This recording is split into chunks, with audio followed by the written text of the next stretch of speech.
So, hello, this is Chris Grimes. Ahead of getting cracking with today's very exciting episode of the Good Listening To show, Stories of Distinction and Genius, I just wanted to tell you about a comedy improvisation workshop that I'm doing in southwest France in May. When I'm not being host and curator of the Good Listening To show, I also run a comedy improvisation company, which is Bristol-based in the UK, which is called instantwit.co.uk. But on the 17th to the 21st of May this year, we're doing something called Instant Wit Laughter Lab 4. You do the math, it's the fourth time we've done this, and it's at a glorious place in southwest France, surrounded on three sides by sunflowers, at lesuranglais.com. www. And the French translation of the English Sisters, lesuranglais.com. That's May 17th to the 21st this year, and it's surrounded on three sides, as I mentioned today, mentioned the sunflowers, and we play in the most glorious theatre studio called L'Espace, and then the English Sisters of the name of the venue become private chefs to us as we play and explore the wonderfully life-affirming and liberating mindset of yes and, yes and, yes and, yes and, the very building blocks of creativity. So you get to laugh, find true spontaneity and find your funny in the sunshine of southwest France. So if you'd like to get in touch with me, Chris at secondcurve.uk, if you want to email me about it or to find out any more. Also, there is a dedicated Facebook group to the Good Listening To show on Facebook, obviously called the Good Listening To group, and I'm posting about that, the workshop continually there too. Anyway, enjoy today's episode. Don't forget lesuranglais.com, 17th to 21st of May, with travel either side. Enjoy today's show. Thank you.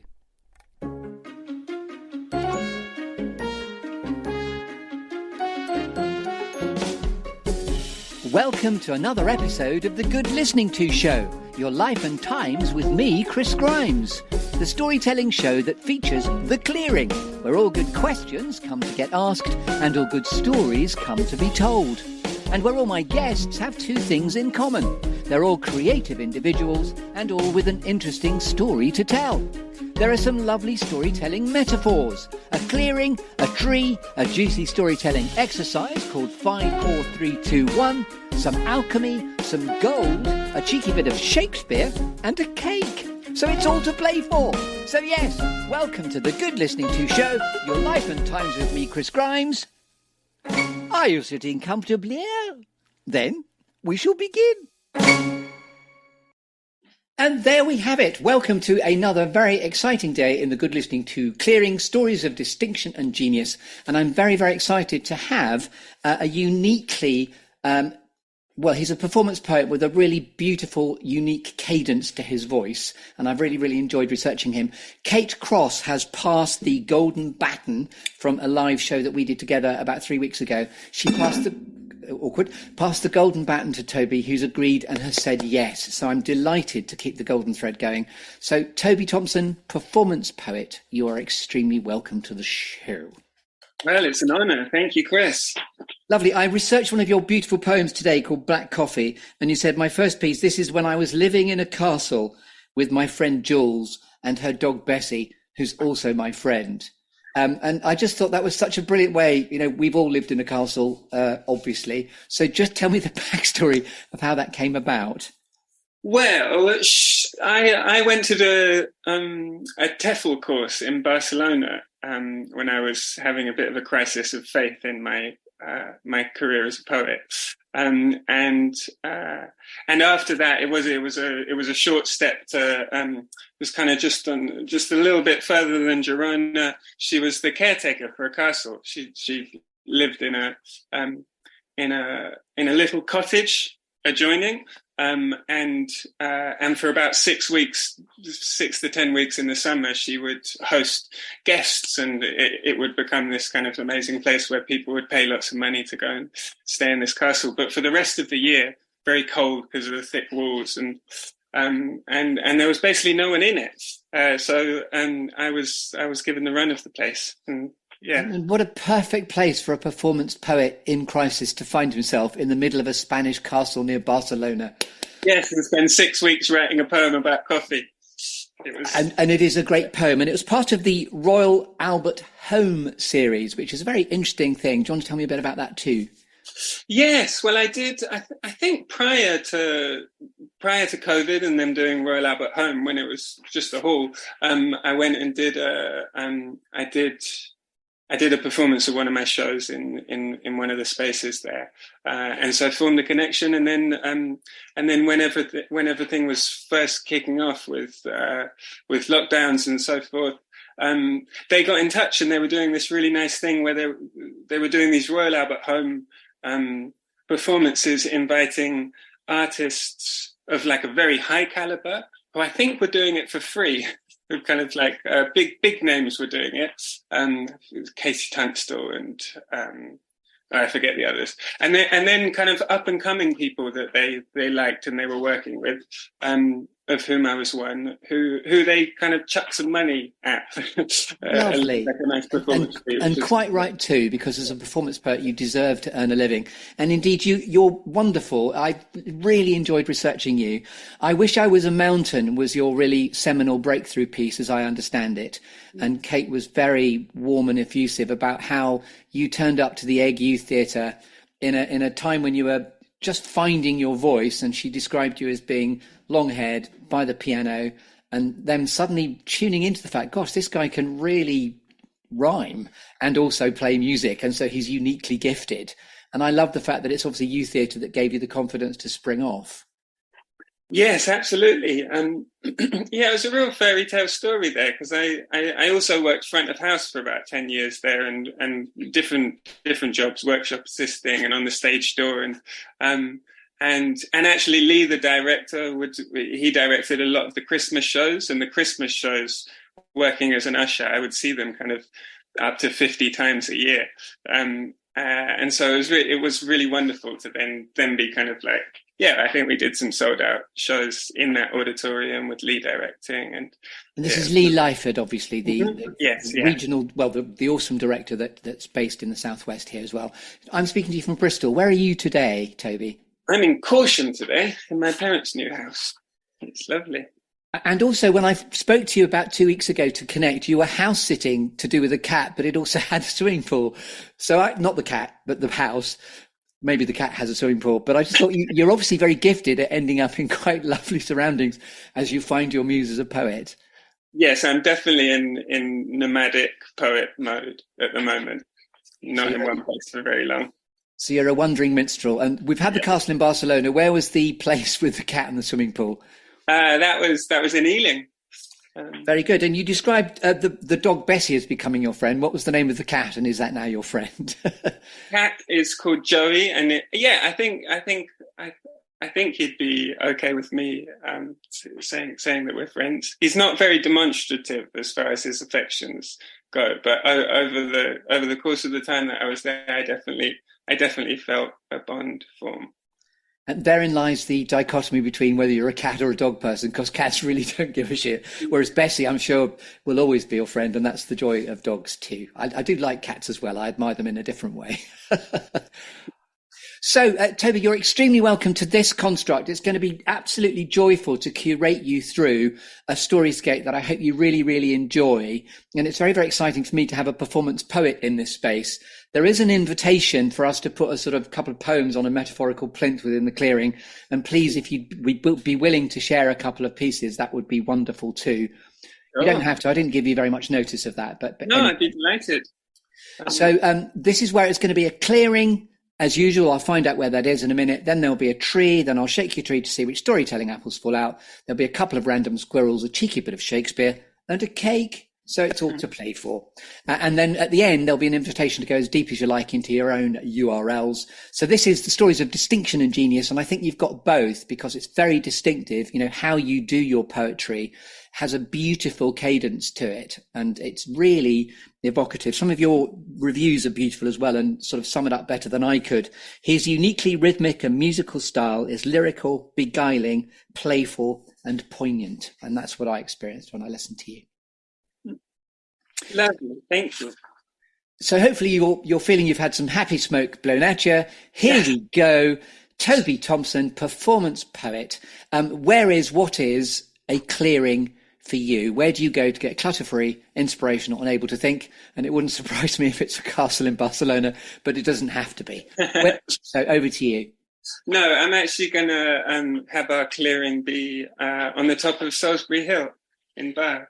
I don't know. Do you know the hill? I do. I've immediately gone to Kate Bush and Peter Gabriel land because of. Well, yeah, right. So when I was a young child, my mum was working for Peter Gabriel at. I think she was even his PA at one point, but she was in the design department at Real World Records. So if I was sick one day, I'd get to go in there, and so he was kind of alive in the family, and we lived sort of a mile up from there. And then when I was 7, we moved even closer, and for 20 years lived in a house where that was, it was kind of a couple of minutes onto the path that leads up onto the hill. So that's been a clearing, a rehearsal space for me as well, a place to go up and kind of look down on the city. And do you normally find yourself in solitude up there whilst you're reciting and sort of, well, just communing with nature whilst you recite? Yeah, exactly. Minus the occasional cow. By the way, I just have to say, I was once at a children's party when my daughter was much younger. She's 23 now. But I was getting nudged in the ribs and I was going, what? And we were singing Wheels on the Bus Go Round and Round. And apparently I was sat next to Peter Gabriel, who is giving it Wheels on the Bus because that's what you had to do. And I remember thinking he was no great shakes at Wheels on the Bus. But anyway, I'm full of respect for him, obviously. So yeah, that's lovely that what an extraordinary coincidence that your mum used to work at Real World Studios as well. Yes. So we are atop Salisbury Hill, lovely. And what I'm going to now do is arrive with a tree next to the cow that you also introduced, to shake your tree to see which storytelling apples fall out. So this is where you've had 5 minutes to have thought about 4 things that have shaped you as to who you've become as a performance poet to this day, 3 things that inspire you, 2 things that never fail to grab your attention, and borrow from the film, that's a bit, squirrels, what never fails to grab your attention, and then a quirky or unusual fact about you, Toby Thompson, we couldn't know until you tell us. So over to you to interpret the canopy shaking of your tree as you see fit. Right. Okay. Well, the first apple, the thing that shaped me is, the first of those 2 houses that I mentioned, which was a bungalow about, a mile or so up the hill from Salisbury Hill. And it's the fact that I grew up on a farm, as an only child on a farm, in a bungalow, not working on the farm, not really learning how to do any of the farm things, but just having this kind of sprawling countryside, fields upon fields upon fields, and quite often no one to really hang out with. Thinking back on it, I could see how. I've got my friend who I was living with in Ealing. She's studying psychology and therapy stuff, and recently she was learning about something called the sibling matrix, which is all about the way that your placement within the sibling matrix shapes you in this, like, obviously we think a lot about how mother-child, father-child relationships shape you, but yeah, just the way in which where you are within that kind of, like, yes. And within your own sibling matrix, are you an only child or not? I'm an only child. Okay. Yes. So the sibling matrix still applies even if you're not in a matrix of other siblings? Yes, I think, very much so. And I guess that's what I'm saying really, is that possibly there's some kind of nature stuff involved, and then there's like the nurture stuff of being an only child, not having a sibling around, and then also not really having any other people around for a lot of the time. Basically what I'm saying is that I'm a bit of a solitary kind of hermit, and writing is a very solitary thing. So I've kind of wound up in this position of being quite comfortable with quiet and my own company, really. And that's really profound how autonomous that makes one, and then it allows you to be a bit of an outlier and a cute observer of what's going on whilst others are interacting, I suppose. Yes, yes. Yeah, apparently my primary school teachers would call me the observer. I'd sort of just Lovely. sit at a healthy distance and kind of... And that resonates so well with how I first heard you described by Kate Cross, who said you were just this very enigmatic presence at the piano. I can't remember it. Well, I've got an image of you having very long hair, almost wearing a hoodie and being very contained, but then having a sort of an enigmatic quality where people, feel drawn to, like a moth to a flame, of this person that's just doing something slightly unique and different.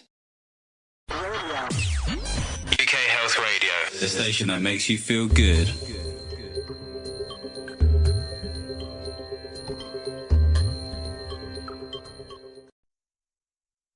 UK Health Radio, the station that makes you feel good.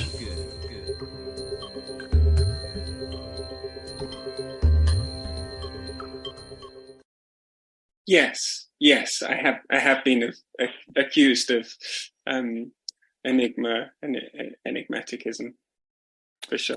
I'm very happy because that was a compliment, and I'm very happy that you've taken it as one as well. So back to your canopy shaping. You had the matrix of siblings and being on a farm first. Okay, and number two, I guess, kind of a related apple, is audiobooks, and just the hundreds and thousands of hours that I spent listening to audiobooks. I had one memory that came back to me of being, I think it was the first time that I slept alone in a tent in a garden. I think that was in Wales, where there just wasn't enough room, and I just remember the rain falling on the tent and having this little tape recorder that I had, portable tape recorder with a tape cassette taken from the library with a story in it, and just being so utterly content to be listening to the unfolding of a story. So much of my life has been spent listening to audiobooks in childhood, but also in adulthood, really. And I get the sense that has shaped my kind of. I spend a lot of my time working with words and the way that they sound, and I think all of those rhythms were kind of ingrained in me. I get the rhythm of the rainfall hitting the canopy of the tent, and so that can be very musical and rhythmic of itself. Yes. So was that the first time you heard an audiobook coinciding with your first night in the tent? Yeah, I don't know. It's probably a bit more of an origin story than a reality, but... Nicely put. No, lovely stuff. Thank you, yeah. Okay, so there's audiobooks, and then perhaps leading on from the audiobooks... There was always so much music in the household when I was a kid. There was always a piano. My parents were in bands. My mum was playing jazz piano and singing in bars and things to earn money. And it was never their main profession, but it was always being done just for the joy of it. So there was a lot of music around, and also just their joy in listening to music. And because she was at Real World Records, there were lots of like interesting compilations and stuff, and we'd go to WOMAD Festival. So I think, I was just very, very gladly infected by that love of music.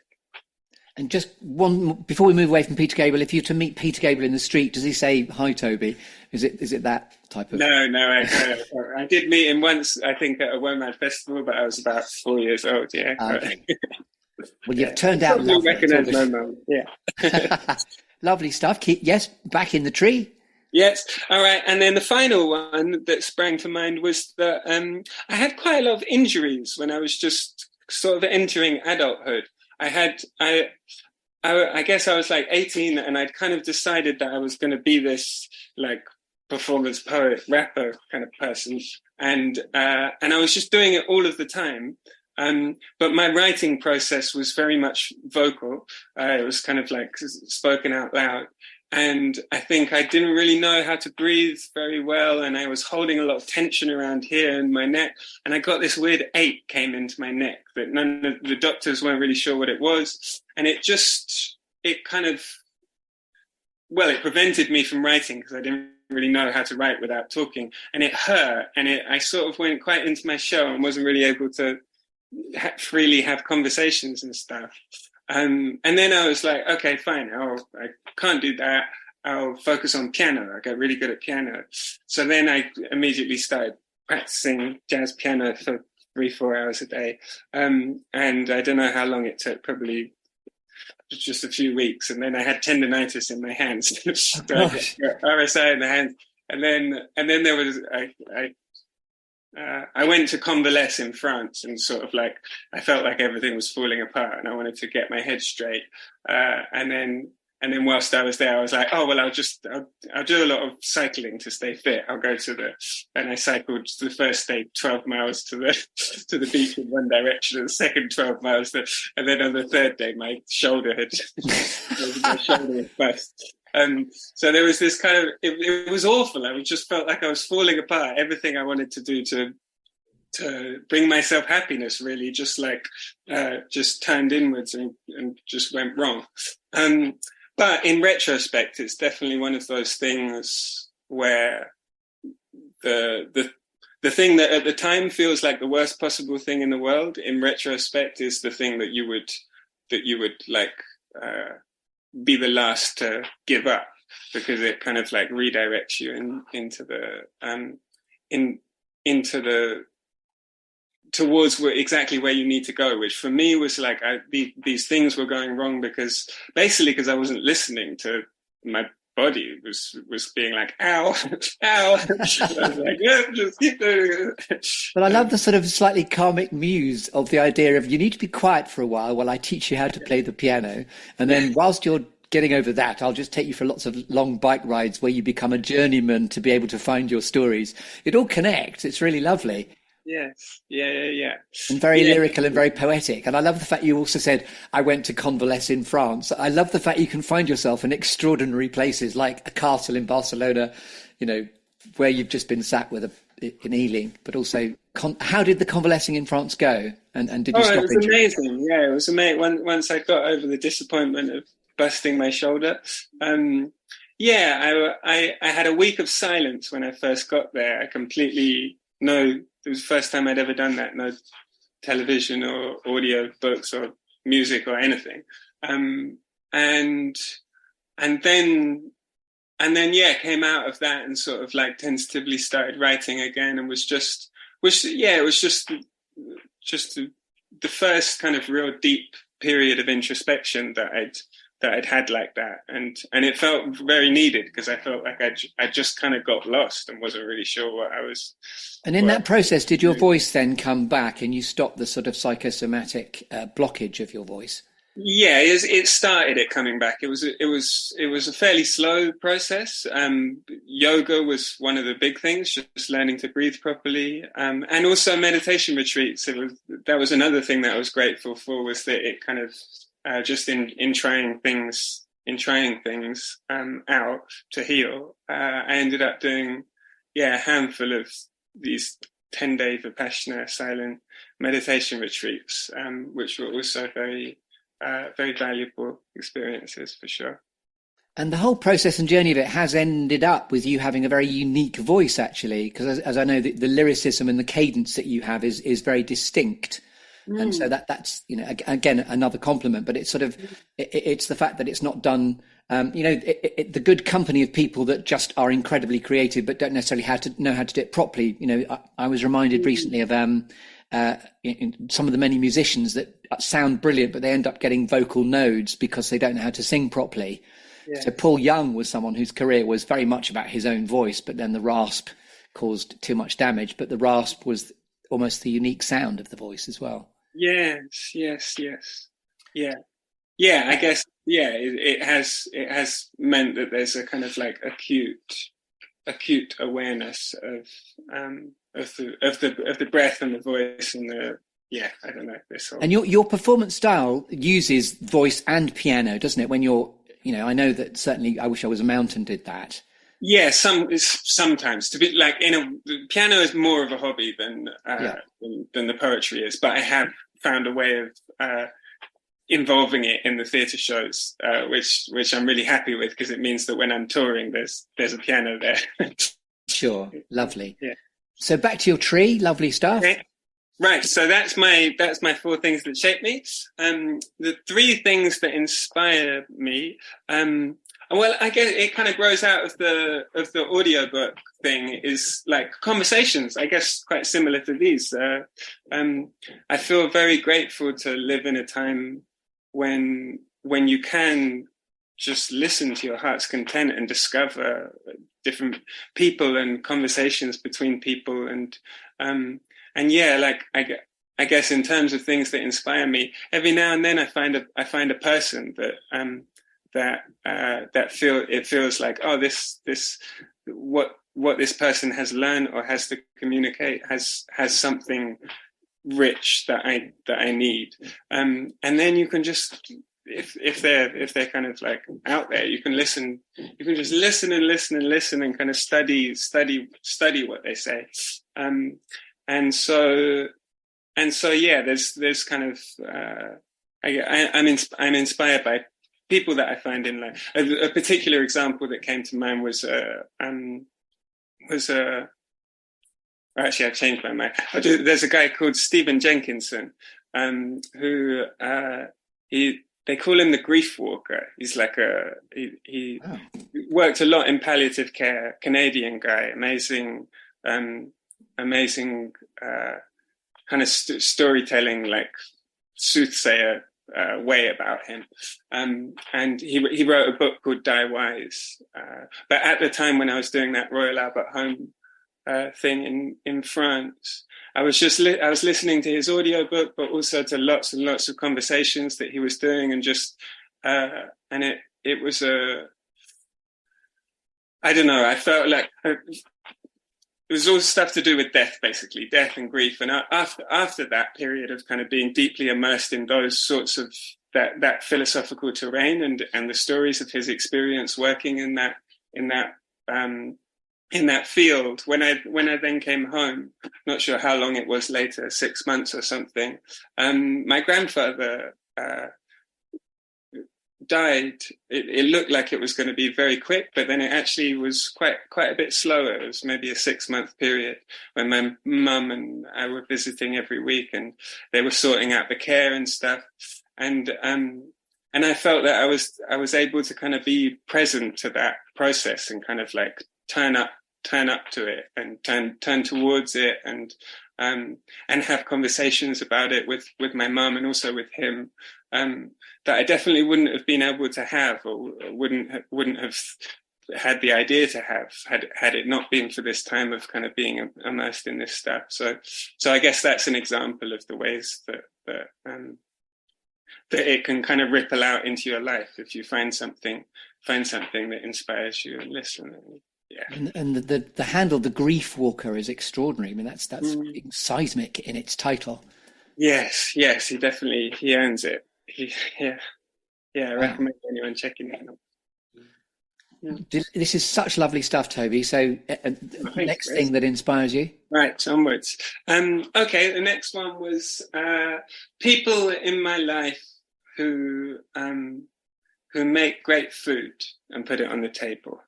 Again, that's been a big part of my upbringing. I've just been very fortunate to...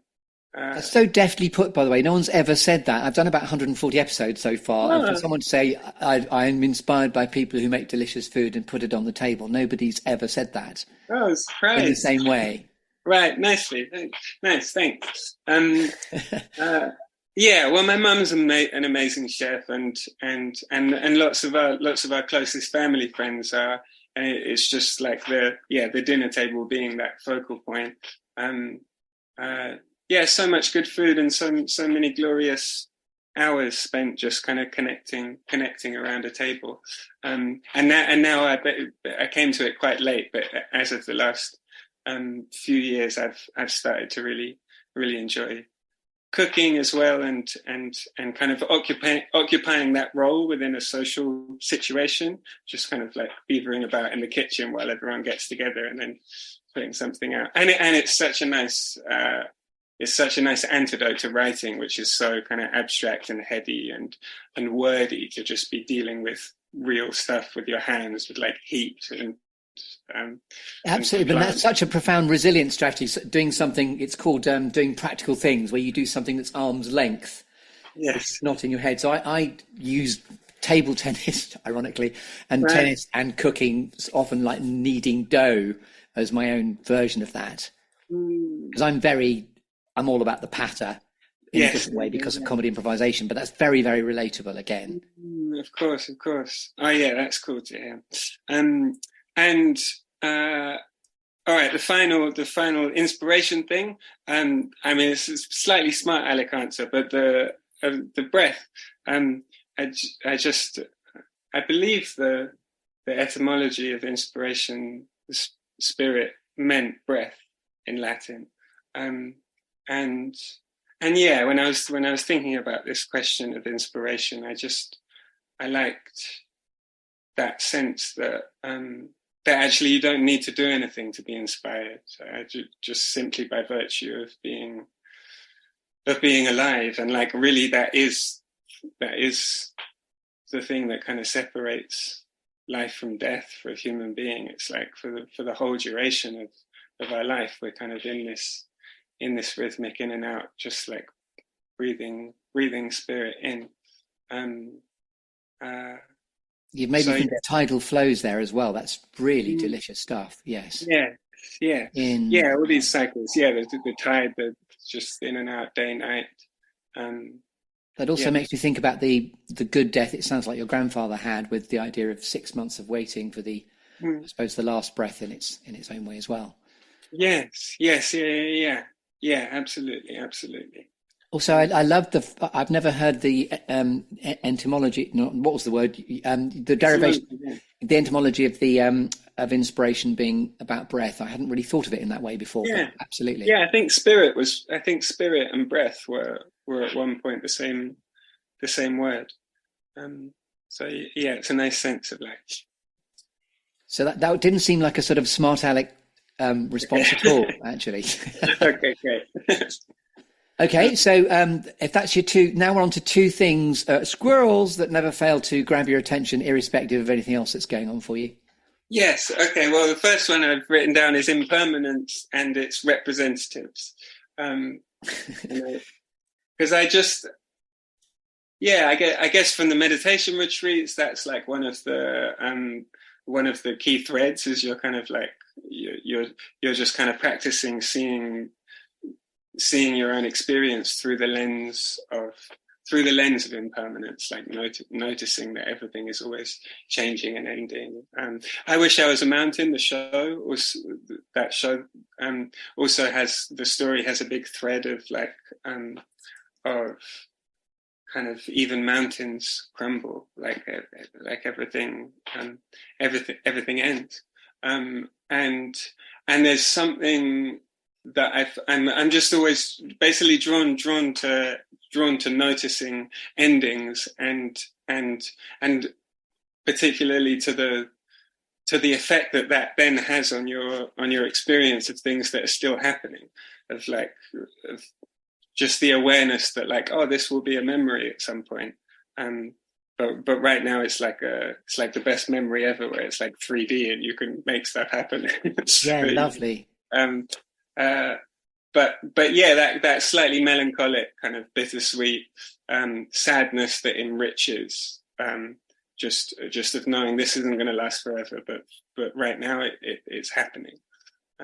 Which reminds me of the description of you, which is the fact your poetry displays your delight in life's uncertainties and absurdities, and that's a really lovely way to encapsulate what you've just said, actually. Nice, and yeah, and in a way that leads on to my second thing that always grabs my attention, which is, what did I say here? The vastness and tininess of things. By which I mean like I love things particularly in science, just like those crazy facts that remind you how kind of superficial the appearances of stuff are, or like how kind of particularly unique the human vantage point is, and how like outside of that vantage point there's just a universe of like of different. For example, there's these facts like human DNA all coiled up in spirals.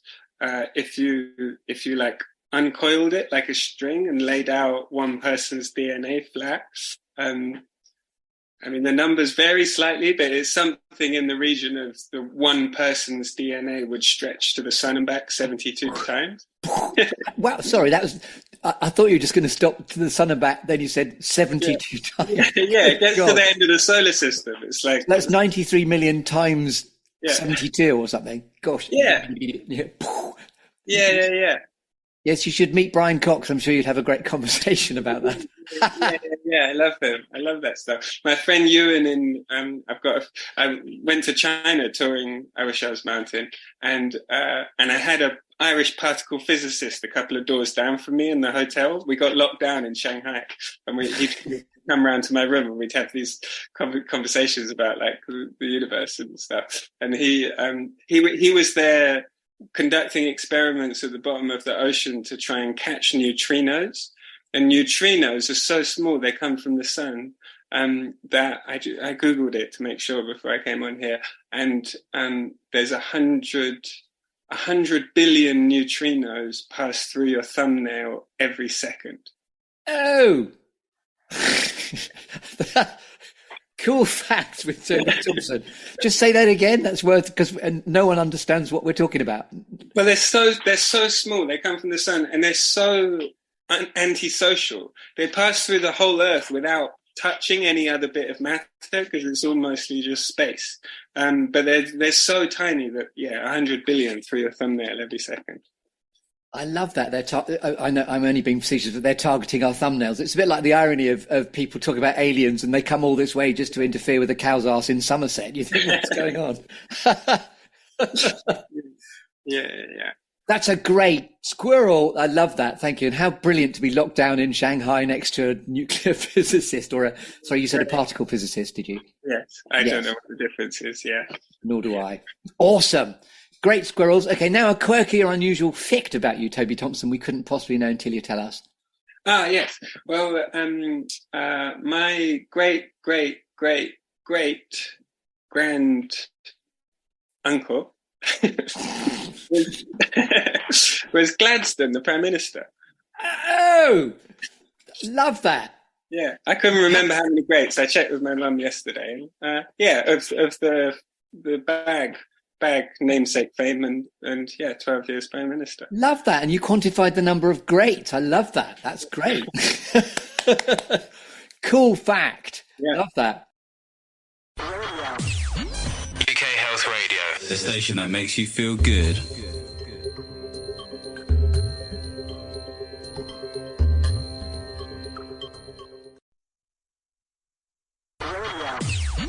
UK Health Radio, the station that makes you feel good.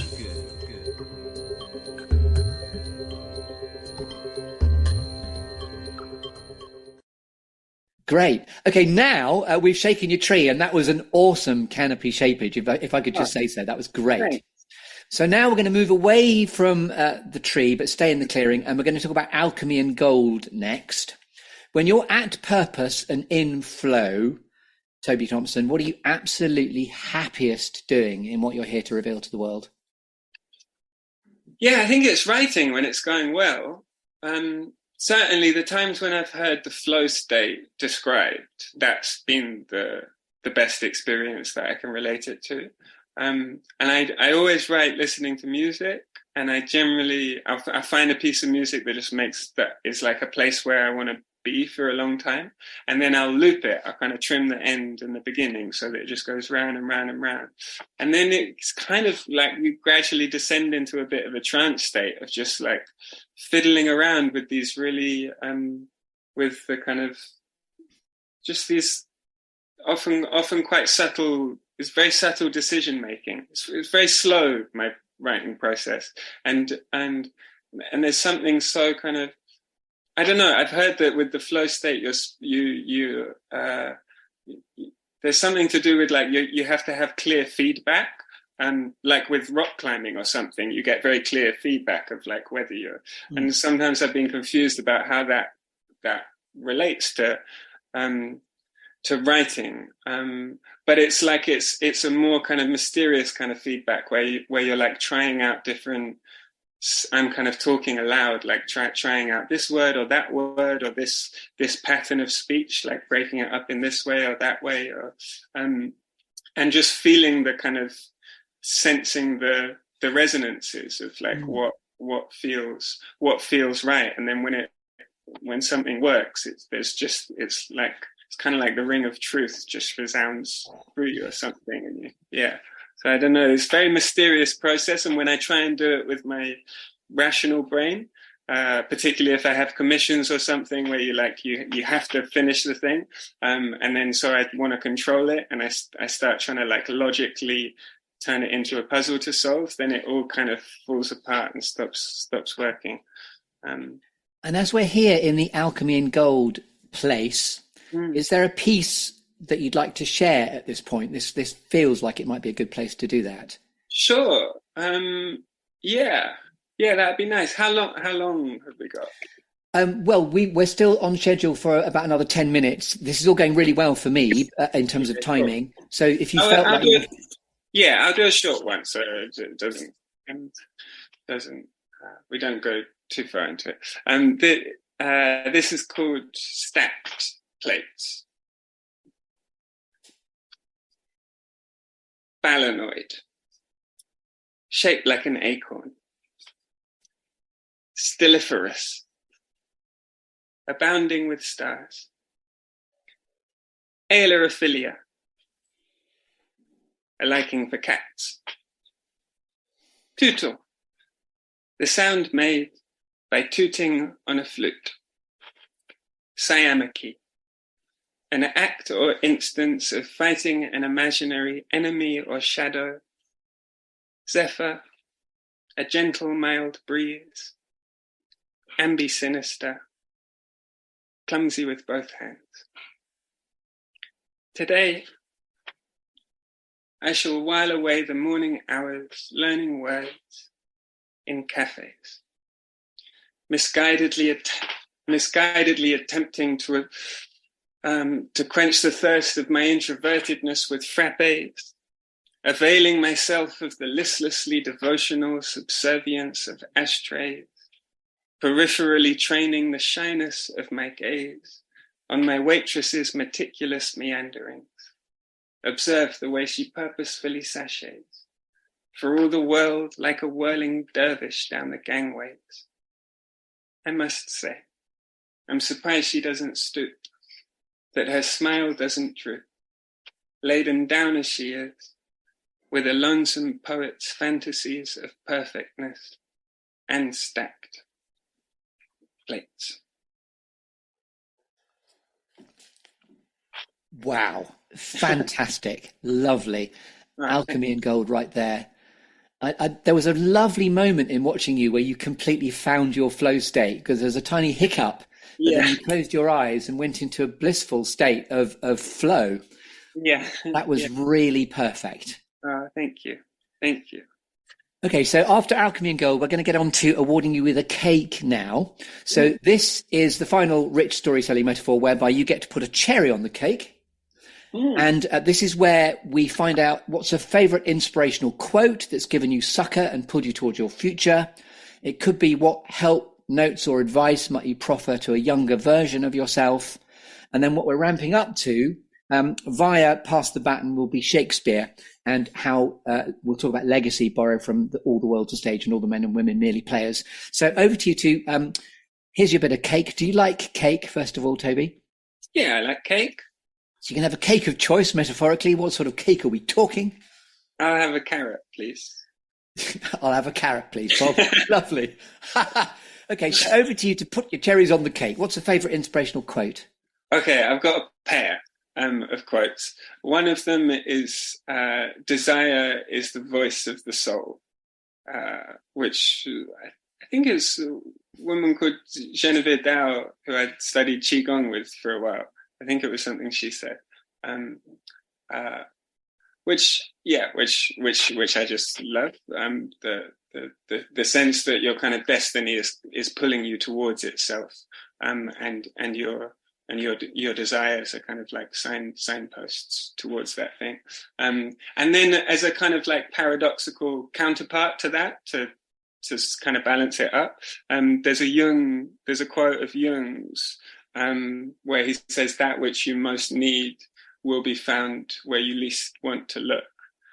And it's just really annoying quote that so often proved to be completely true. Which again, it feels like a kind of orienting help, which is like, where do I need to go next? Like, and often the answer is towards your desire, but often there's something that's being avoided. That is just kind of like just out of the way in the shadows, and that's exactly what the thing that needs to be turned towards. So those beautifully thought-provoking. Thank you very much. Lovely. So here's a bit of a googly question for you. What's the best piece of advice you've ever been given, Toby? Well, I wasn't technically given this piece of advice, but I heard it a fortnight ago on the football commentary. It was Arsenal Man City, and Arsenal got awarded a penalty. And I just, the stress involved in taking a penalty at a big football match, I can't even imagine it. It was just 80,000 people screaming at you, and then millions others on the television, and all of your friends who could have ruined everyone's day if you did it. What the commentator said that I thought was really wise was that, well, he noticed that Saka smiled just before he took the penalty. He was like, he smiled, and he said, that's a really good piece of advice for any young footballers taking penalties. But I also took it for like, for myself, if I'm any time when you're nervous, like if I'm about to go out on stage, smiling is like one of the best thing, along with breathing, is so good for you to do, because I think it's just really hard for your body to imagine that if you're smiling, anything could really be that bad. It's like it kind of there's also a thing I love to do with how if you lay like a plank of wood that's like like a foot wide on the floor, and then we're asked to walk along it, it would just be the easiest thing in the world. But if you put that plank of wood 100 meters into the air, then suddenly it's like, I don't know if I can walk along that plank. And I often feel like that with like learning poems, for instance, and then like you can know it like the back of your hand, and then you stand in front of 100 people, and suddenly you're not sure if you can walk to the end of it. But smiling is like a really good way of just soothing yourself in moments of nerve. Great listening. The fact you've picked that up from a penalty that Saka's about to take. That's delicious stuff. Yeah. And yes, love that. Thank you. We could now be at the moment where, just before we ramp up to Shakespeare, this is the pass the golden baton moment, please. Having experienced this from within, who do you instinctively think may enjoy or would dislike to have the baton passed to them to keep the golden thread going? Well, the person that I have in mind is someone called Dan Su, who I don't know if I'll be able to do his CV justice. He's done an extraordinary array of things, and I kind of know him as a friend and collaborator. He programmed me for a lot of my first shows in London, and kind of curated various collaborative things that I've done with a string quartet.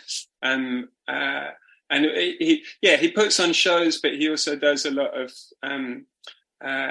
education stuff. He's like organized lots of trips abroad to big parts of the world to do outreach things. He runs an amazing stage at Glastonbury.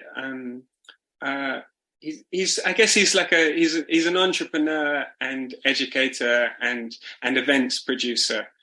First time I saw Ed Sheeran live was at one of his gigs at Glastonbury, and just wondered. He's basically a person that I'd be really interested to listen to, get a bit more into the weeds of his how he's got to where he is. Yeah, wonderful character. Thank you for that. Very generous. And your mission, should you choose to accept it, which you obviously have, is to just see if he'll ask the question. And in the universe of questions, yes is fine, no is fine. But that's lovely and generous of you to impart that in its intention. Hurrah! Nice. I'll pass it on for sure. Is there any other poetry piece you'd like to read? It's just lovely whilst I've got you. It'd be Yeah, lovely to have you just give us a bit of extra, whatever you'd like to give us. sure. Yeah. Okay. Yeah, I'd love to. This one is called Tears, and it was written around the time that I mentioned when I was listening to all of that Stephen Jenkinson stuff during the lockdown. I mean, it's been tweaked since then, but it mostly flowed. Have you connected with him, by the way? No, I know I'm really bad at getting in contact with those people. Because of how your connection to it and how I'm sure that's such an extraordinary story about how someone's being the grief walker helped with the. I mean, that's storytelling with bells, whistles, and knobs on. It's fantastic. Yeah, you're right. I should definitely write to him. Yeah. Maybe I'll send him this poem. Hello, universe. Yes, thanks. I'm having a great lunch in your house. I'm just a bit worried about the bit where I go for the mother of all siestas and never come back down from up in the clouds. Well, that's true. I do love hearing gush from my mouth. The ineffable noise of the noses of consonants nuzzling vowels. I still don't see why it all has to end in furrowed brows. I mean, why make the finale a sheepishly mumbled choral ensemble of, well, here we are, and so this is what it's come to now. Life. It's only going to end in heartbreak. It's only going to end in tears. I mean, what's with all of this? Blowing kisses at each other like poisoned darts. It's a recipe for breastbones pierced. I mean, I'm all for being vulnerable. But to nakedly stand on a stage of my life and put on a show for the rest of my years, worthy of the superlative praise of such critics as float in celestial spheres, and without recourse to idle words, nor to cigarettes, nor beers, to receive with hospitality the ceaseless applause of my heart, and in doing so tease from the lips of my guardian angel an occasional tinkling wind chime fusillade of amens, hip hip hurrahs, and hear hears. I'm afraid I shall never to that extent shed my protective veneers. I'm afraid. I'm so afraid of ever actually empirically ascertaining the length, width, and depth of my fears. Morning, universe. Gorgeous sunrise. I never saw an orange so hopeful, and I never saw a red so fierce.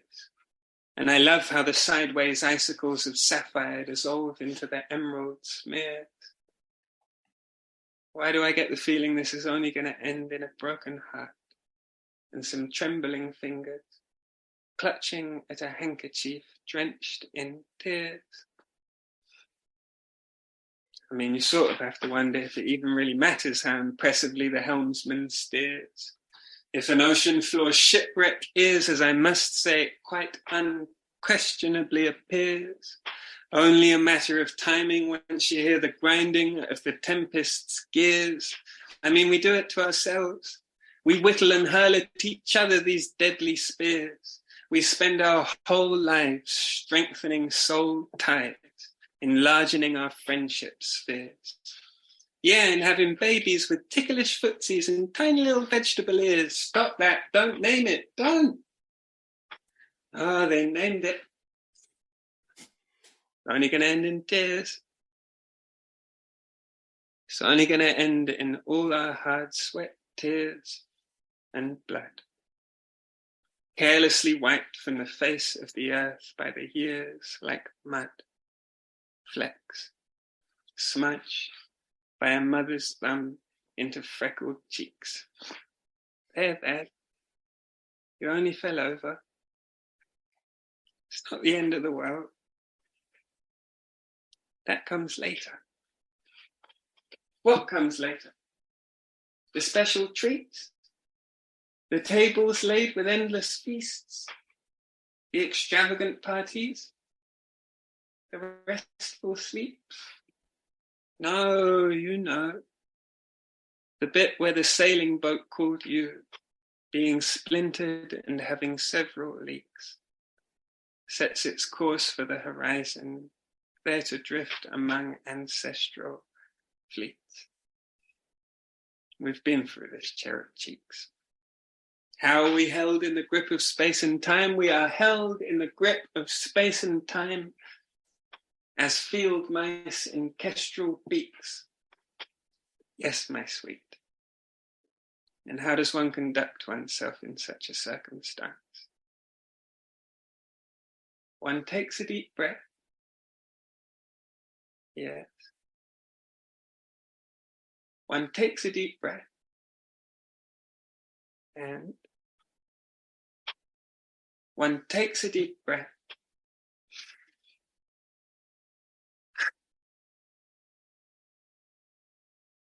And admires the spectacular view.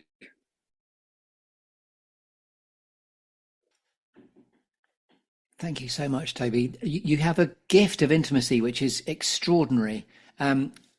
That felt like such a gift to me, but of course the lovely dynamic here is that there's an audience too. Mm. So yes, that was sublime. Thank you. Well, thank you. It's different every time there's a poem like that. Or maybe not every time, but there are certain times when it's different. And after the kind of conversation that we just had, it felt special to be able to speak those words so it was a treat for me. So thank you too. Yes, I found that very moving indeed. Is that published? I mean, it's so brilliant that it's just there in your head. Is it quite a recent craft? Fairly recent, and it's not published. It loosely lives within another idea for a show that I'm trying to get around to getting some funding for at the moment. I mean, obviously, you deserve to be published. That was extraordinary. So, have you got a publisher yet for your poetry? I do have a literary agent, wonderful woman called Jill McClay. But there is always this question about how all of the decisions that I make within the writing process are all about how it's going to sound and how I'm going to speak it. And so I don't know how well the poems. I think there's definitely a place for, like, once I've performed a poem, then people often want to read it to spend a bit more time with it, and that's one thing. But actually, just handing them over on the page, it's impossible for me to imagine how they would read without the pre-knowledge of the kind of the ways that I've constructed them. So I don't know. I basically haven't got around to it yet. And is your process such that you've obviously written it down? There's a hard copy of that for you, or it changes a bit now. For years and years, I never wrote anything down. And that's part of why, when I was describing the flow state, part of why it's quite slow, because it's kind of because the decision-making process is so slow. I'm trying the thing out over and over and over. So then once I've decided, like, that's what I want to, that's that line, let's move on. It's in the memory. So I would kind of like craft them basically just out loud in my mind. Now sometimes I use the laptop a bit, sometimes not. Yeah. And if I may, what I notice about it is I get gold dust surprise of linguistic choices, because you suddenly use a word which is so unusual and different that just sort of sings and chimes and opens up synapses in ways you think, God, where did that come from? Oh, so cool. There are speckles of gold within that. Amazing. Wonderful. Anyway, so, gosh, that was an immense privilege, and thank you for that gift, because, here I am sitting in Bristol, and you've done it, and you've just given me that gift of an extraordinary poem, which is a gift to the audience as well. I just thought that was lovely. And now, inspired by Shakespeare and all the world's a stage. And by the way, what I love about this particular copy, this is my own thumbed copy from when I first went to drama school. So this is an authentic prop in me turning this into a live theatre show. Inspired by all the world's a stage and all the men and women nearly players, how, when all is said and done, Toby Thompson, would you most like to be remembered? I found myself encountering a lot of resistance to answering this question, and I don't know if it was because, but just because of where I'm at in life, and hoping, fingers crossed, that it's a long time before that answer before that answer happens, and then another part of me feeling shy about prescribing how other people might kind of think about me. And then I think another part of me, possibly the main reason, being a kind of sense of maybe sadness about there being more of a discrepancy than I would like between how I would answer that question, like how would I like to be remembered, and how I live. It's like it feels like there's a long way to go to that place. So I think for now I'm just going to keep it fairly simple and say, like, I would like to be remembered as someone who brought some beautiful things into the world, and who found ways to express his love for life and for the people around him. Where can we find out more about Toby Thompson on the internet, please? I've got a website, which is tobythompson.net. And I am intermittently on Instagram, Toby Thompson __ after the Thompson. And more intermittently than that, I'm on Facebook. And even yet more intermittently still, I'm on Twitter. So I think in that order I would. Oh, and there's a few bits on YouTube as well. And does I Wish I Was a Mountain still have an afterburn? Is it still out there? I think. Well, I just got an email yesterday asking if I'd like to do it at the Pound in Caution. 5 minutes. Oh, your sound just cut off there. At the Sound in Caution, did you say? Sorry, I fiddled with my headphone case. And Stop fiddling. I'm only kidding. I just possibly hot off the press. I got an email yesterday asking if I'd like to do one in June at the Pound, Caution Pound. Wonderful. And please say yes, and please can I come? Thank you. I'm just ramping up because of the time. Yes. We're doing this perfectly. And in fact, we may even do a Captain's Log supplemental. Just hold the line, caller. So as this has been your moment in the sunshine, performance poet Toby Thompson, is there anything else you'd like to say? No, I feel overjoyed to have had the opportunity to spend this time chatting with you, and thank you so much for all of the provocations and for your for the gift of your listening. It's been a pleasure. Right back at you. Ladies and gentlemen, you've been listening to performance poet Toby Thompson. Tune in next time for more stories from the Good Listening To Show clearing, and good night.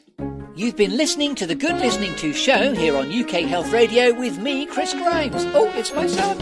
If you've enjoyed the show, then please do tune in next week to listen to more stories from the clearing. If you'd like to connect with me on LinkedIn, then please do so. There's also a dedicated Facebook group for the show too. You can contact me about the programme, or if you'd be interested in experiencing some personal impact coaching with me, care of my Level Up Your Impact programme, that's chris@secondcurve.uk. On Twitter and Instagram, it's @thatChrisGrimes. So until next time, from me, Chris Grimes, from UK Health Radio, and from Stan, to your good health. And goodbye. So, Toby, we're still here in the Good Listening To Show clearing. This is a bit of a Captain's Log supplemental now. Could I just get your immediate feedback? What was that like for you, being given a Good Listening To in this format? It was lovely. It was very nice. It was very nice to kind of have a muse on these things. Sent my mind down some interesting avenues, and you get a kind of overview.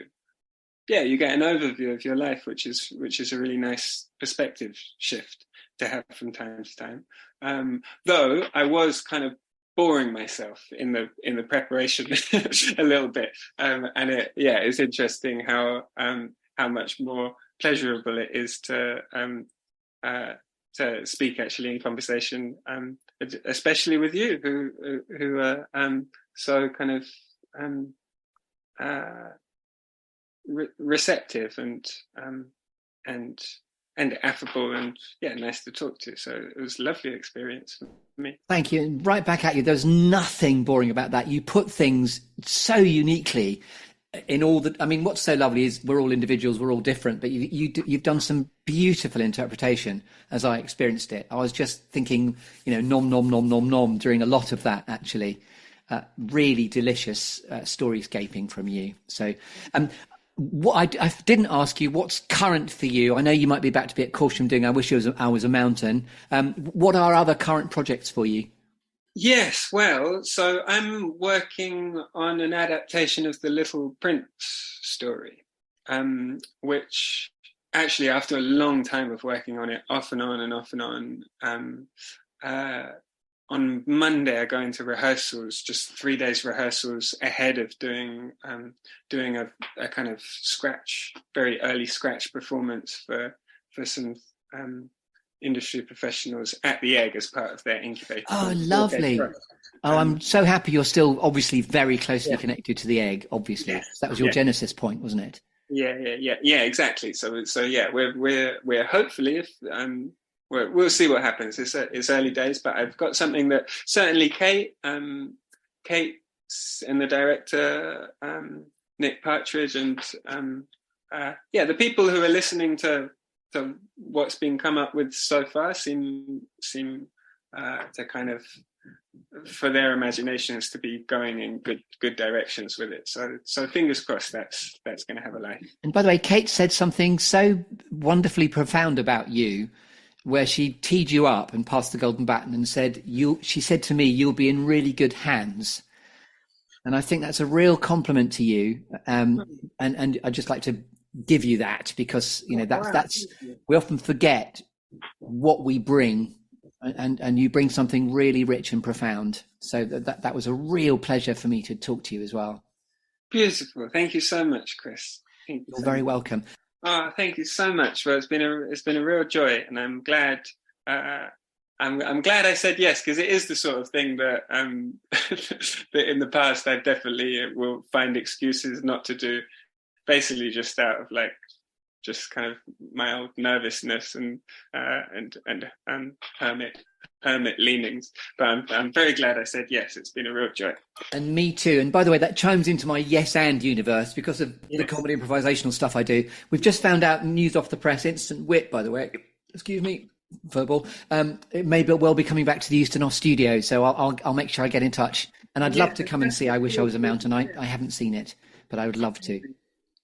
Toby, thank you so much. I'll let you know when it all goes live. I got your beautiful picture that you sent through as well.